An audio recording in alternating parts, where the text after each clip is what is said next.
here and welcome back to my channel. If you are new, welcome. I'm so glad you're here. Today I am going to be showing you a little sewing technique that is typically done on a serger, but I'm going to show you how to do it on a sewing machine. Not everybody has a serger, and that's not realistic for everybody to have a serger, but there are still some finishes from a serger that you can achieve on a regular sewing machine. And so today I'm going to show you how to do a lettuce hem on your sewing machine. So this is typically done on your serger, and sometimes even people with a serger will do it on their sewing machine. I have done it on my sewing machine before instead of my serger because you have to remove a needle, change settings. If you want matching thread, it's easier to do it on your sewing machine because you only need one spool, whereas on your serger, you're gonna still need 3 spools of thread to get it to match. So first off, let me just show you what a lettuce hem is. And you've probably seen these before and you may not have known what the name is, but it is just this hem. Let me move a little bit closer. It is this hem here. You can see where it's real narrow and it makes your hem wavy. And it's a really cute detail to add on to like leggings. You'll see it a lot on at the bottom of the hem, the bottoms of shirts, all kinds of things. This pattern, everything was finished with a lettuce edge hem, and that's what that is. It's just basically it stretches your fabric as it sews a rolled hem, which a rolled hem is what this narrow hem is. Like I said, that's just a specific setting on your serger. I'm not going to get into how to do it on your serger. All sergers are different. Look at the manual for your serger. But what I am going to show you is how to achieve this look on your sewing machine. I'm going to be honest here. You probably won't achieve as pretty of a look on your sewing machine as you do on a serger, but nobody's going to notice, and you might not even notice unless you're sitting there really looking at it and you have something else to compare it to. But with a little bit of practice, you can achieve a pretty lettuce edge hem on your sewing machine. So the biggest thing with this is that it has to be done on a knit fabric. If you're using a woven, it is not going to stretch, so it's not going to make that curly wave in it. So I'm going to be showing you this just on a scrap piece of fabric. This is a rib knit. It is very stretchy.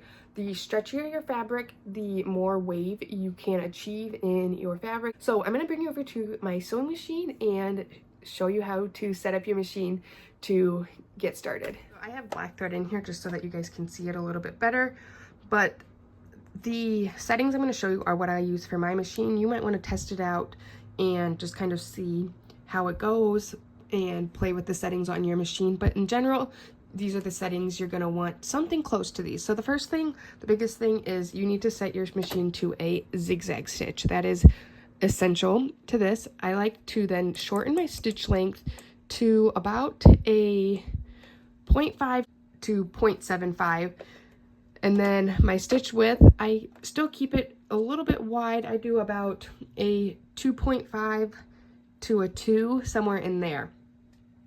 And those are the settings that I like to use. Once you have your machine set up, what you want to do is you're going to put your fabric under your presser foot. And one thing I will say is typically if you're doing a hem, this is going to be in the round, so it's not an issue. But if for some reason you're doing it flat, you are not going to be able to start right at the edge of your fabric. I'm going to show you here. I'm going to start kind of in the middle of my fabric to be able to get this started. Otherwise, it's just going to eat your fabric.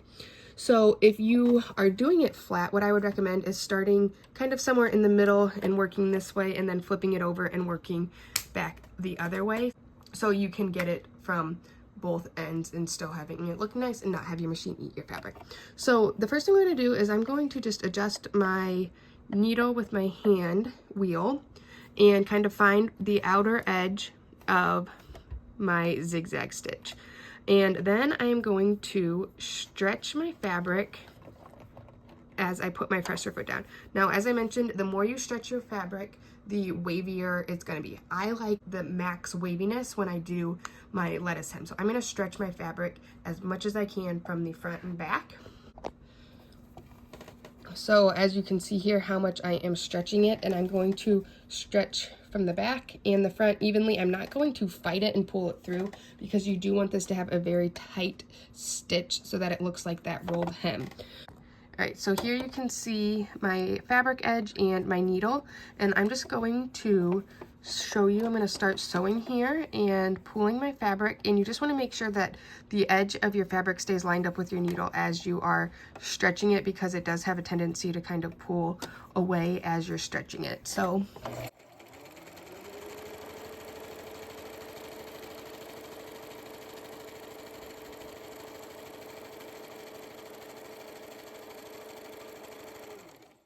and this definitely takes a long time to do, especially if you have a big hem. It just goes slow. Even on a serger, it doesn't go very fast because you are stretching your hem to at least double the normal length of it, probably sewing that many more stitches in your hem. But you can see here how it's already starting to ruffle, and you can see that zigzag stitch.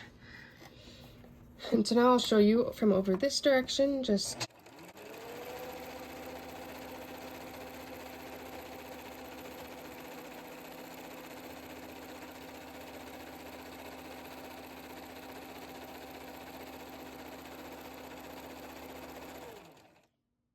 and you can just see how that is ruffling it up, and because you are stretching it and putting so many stitches in there as you're sewing it, it's not going to shrink back down after you sew. So let me take this off here. All right, so you can see here this edge, and like I said, it's not